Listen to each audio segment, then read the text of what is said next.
Hi guys, অনেক দিন পরে আপনাদের সবার সাথে দেখা। তো অলরেডি বাড়িতে নেই, বাইরেই আছি। তো প্রথমত বলে দিই, প্রায় এক বছরের বেশি সময় পরে আপনাদের সবার সাথে দেখা। তো হঠাৎ করে ভাবছেন হঠাৎ করে ভিডিও করতে চলে এলাম কেন?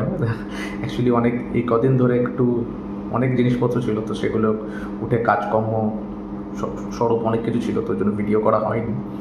তো ইনফ্যাক্ট আজকেও ভিডিও করার কোনো প্ল্যান ছিল না, বাট আজকে যে জিনিসটা দেখলাম সেটা দেখার পরে ভিডিও না করাটা অপরাধ বলে আমার মনে হলো। এর জন্যই ভিডিওটা শুরু করলাম আবার। হয়তো আজকের পরে আবার খুব শিগগিরই আপনি আমাকে দেখতে পাবেন, কিন্তু আজকে যেটা নিয়ে কথা বলবো তো সেটা নিয়ে একটু কথা বলা যাক। যে জিনিসটা দেখে সিরিয়াসলি এক্সাইটমেন্ট হোল্ড করতে পারলাম না, তো আজকের ভিডিওটা যদি না করতাম তাহলে সিরিয়াসলি এটা সত্যি একটা ফল্ট হতো। তোর জন্যই চলে এলাম আজকে সবার সামনে। তো যেটা নিয়ে কথা বলবো সেটা হচ্ছে, আপনারা সবাই দেখেছেন এতক্ষণে নিতেশ তিওয়ারির যে রামায়ণ, তো সেটার একটা ফার্স্ট লুক বা ইন্ট্রোডাকশান আপনি বলতে পারেন, তো সেটা আজকে জাস্ট ড্রপ করা হয়েছে। তো বেশিক্ষণ না, 3 মিনিট, প্রায় 3 মিনিটের একটা ভিডিও। তো কিন্তু সেখানে কিন্তু বেশি কিছু সিনেমার ভিজুয়ালস নেই, যেটা ম্যাক্সিমামটা হচ্ছে এটা জাস্ট একটা ইন্ট্রোডাকশান হিসেবে বলতে পারেন অ্যানাউন্সমেন্ট টাইপের। কিন্তু সেটার যে একটা গ্র্যান্ডার, আমি কিন্তু সিরিয়াসলি আমি অস্ট্রাক হয়ে গেছি। এটা কী গ্র্যান্ডার! সবার চেয়ে বড়ো যদি আপনি একটা কথাটা বলেন ভিডিওটার, আমি একটা জিনিসই বলবো। যদি প্রথম জিনিস যেটা আমাকে বলতে পারেন, প্রথমত তো ভিজুয়াল গ্র্যান্ডার অবশ্যই। সেকেন্ড, যেটা সবার চেয়ে বেশি আমাকে প্লিজ করেছে, সেটা হচ্ছে হ্যান্স জিমার আর এআর রহমানের কোলাবোরেশন। যে দুজনকে আমি বেসিক্যালি, এআর রহমান তো ইন্ডিয়ান মিউজিকে ওনার থেকে বড় আর কেউ নেই, আর হ্যান্স জিমার হচ্ছে ওয়ার্ল্ড মিউজিকের পেনাল্টিমেট নাম, আলটিমেট। উনি ওয়ার্ল্ড মিউজিকের নোলানের সিনেমায় যেভাবে তিনি দিয়ে থাকেন, তো আমি হ্যান্স জিমারের বিশাল বড় ফ্যান। তো আমি যখনই জিনিসটা দেখলাম স্টান্ড হয়ে গেলাম যে হ্যান্স জিমার আর এআর রহমানের কোলাবোরেশন। আমি এটা অনেক দিন ধরে শুনছিলাম যে এই সিনেমাটায় ওনারা দুজনে মিলে কোলাবোরেট করছেন, কিন্তু সেটার আউটপুটটা দেখে আমি জাস্ট স্টান্ড, লিটারালি বলছি আমি স্টান্ড। অনেকে মনে হতে পারে যে এত বড় একটা ম্যাগনাম ওপাস বানাচ্ছেন, তো নিশ্চয়ই একটা লাউড মিউজিক, একটা মাসিক টাইপের একটা পিজিএম হবে। খুব সাটেল পিজিএম, আর যেটা বেসিক্যালি আমরা হলিউডের সিনেমায় দেখে থাকি, খুব সাটেল একটা মিউজিক। আর কিন্তু সেটা এতটাই গুজবাম্প দিচ্ছে, আর এতটাই জিনিসটাকে অন্য জায়গায় নিয়ে যাচ্ছে, জিনিসটাকে এতটা এলিভেট করে দিচ্ছে মিউজিকটা। আমি সিরিয়াসলি স্টান্ড শুনে, এটা কী শুনলাম! অসাধারণ। বেশি কিছু সিনেমার কোনো গ্লিমস দেখানো হয়নি, কিন্তু জাস্ট একটা ওয়ার্ল্ড বিল্ডিং করা হয়েছে। প্রথমেই যেটা দিয়ে শুরু হচ্ছে, the holy trinity, Brahma Vishnu মহেশ্বরকে দিয়ে শুরু হচ্ছে।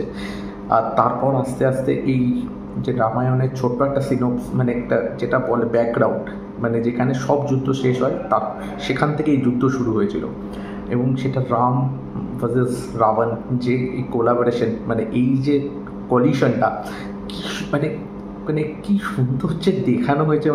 ভিডিওটা সিরিয়াসলি, আমি সিরিয়াসলি অস্ট্রাক হয়ে গেছি জিনিসটা দেখে। রণবীর কাপুর তো আছেন রামের রোলে, আর ইয়াশ প্লে করছে রাভানার রোল।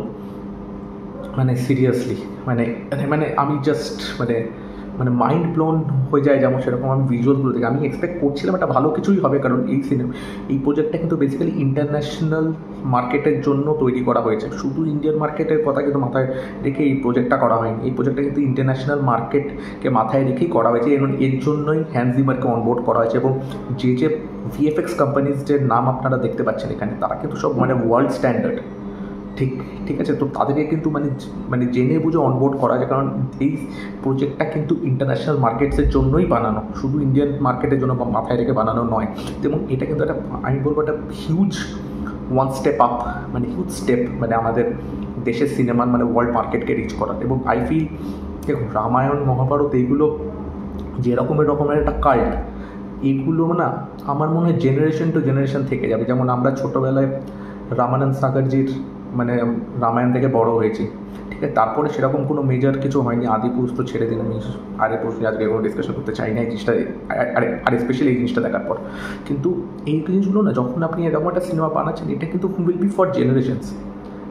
আমরা ছোটোবেলা থেকে রামানন্দ সাগরের জিনিসটা দেখেছি, এখনও আমাদের মনে চেপে আছে। এবং আমি প্রিটি শিওর এই যে সিনেমাটা দিওয়ালি 2026-এ 2 পার্টে বেরোচ্ছে, 2026-এর ফার্স্ট পার্ট আর দিওয়ালি 2027 হচ্ছে সেকেন্ড পার্ট। তো যখন এই সিনেমাটা বেরোবে মানে it will be for generations to কাম।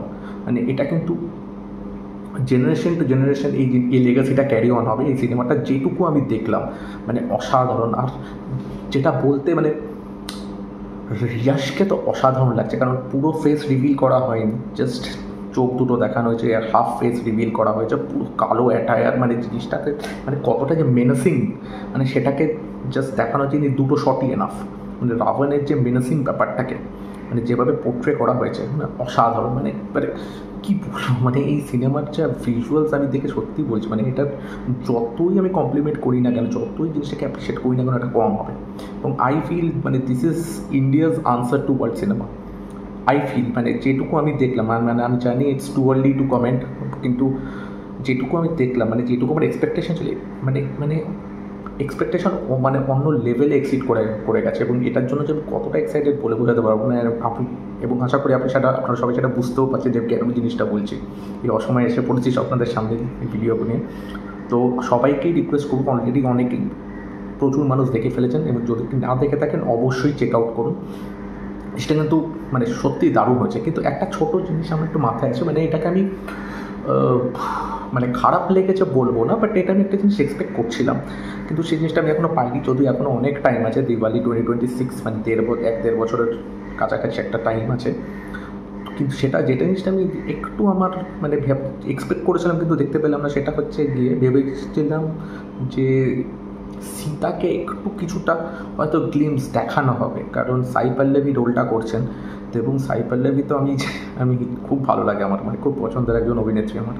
এবং তার যে সেই কিউট মানে সেই কী বলে সে কিউট একটা মানে চেহারা, মানে ওই জিনিসটাকে মানে যার মধ্যে কোনো অসততা নেই, সে তো সেই আমার মনে হচ্ছে Sai Pallavi is the best choice যে এই রোলটাকে মানে জিনিসটা করতে পারবে, অভিনয় করতে পারবে। Sai Pallavi is the best choice. একটা ইনোসেন্স যে যে সীতামায়ের মধ্যে থাকে, সেটা সাই পল্লবী ছাড়া এই মুহূর্তে ইন্ডিয়াতে কিন্তু খুব কম অ্যাক্টার্সই আছে যারা এটা পুল অফ করতে পারবে।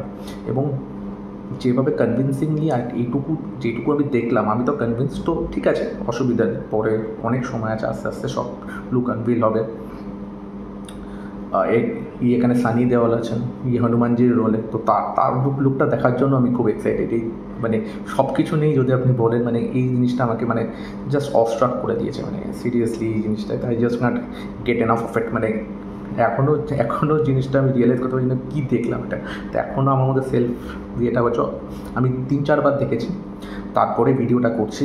এবং যেটা আমি বললাম এইটা কিন্তু মানে this cinema can be the answer, মানে India's answer to world cinema.